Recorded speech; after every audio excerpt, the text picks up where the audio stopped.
How should elected officials respond when residents challenge them? And what does that say about leadership in Johannesburg?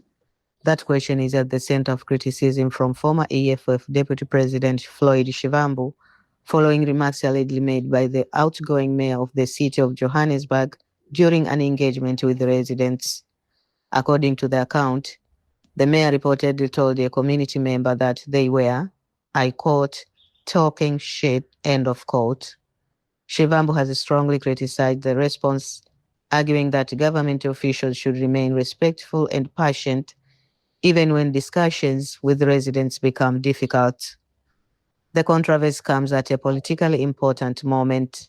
South Africa's local government elections are less than 2 months away, and Johannesburg is expected to remain one of the country's major political battlegrounds. For Shivambu, the issue goes beyond one exchange. He argues that residents have a legitimate right to question elected officials, raise concerns about their communities, and demand explanations about government performance.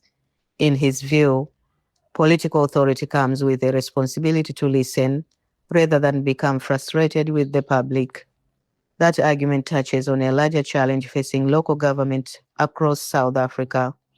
Community meetings often bring together residents who are frustrated about service delivery, infrastructure, administration, and other problems. Those encounters can become tense, particularly when people believe their concerns have not been addressed. But the standard expected from public representatives is different. Elected officials are expected to remain professional and accountable, especially when criticism is directed at them. Shivambu has accused the Johannesburg incident to broaden his criticism of the ANC's leadership in the city.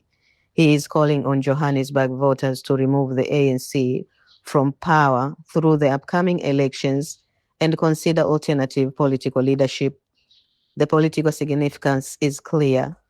Johannesburg is not only South Africa's largest city, it is also an important test of competing ideas about governance, service delivery, accountability, and political control. For the ANC, incidents involving its representatives can become part of a wider debate over its record in Johannesburg.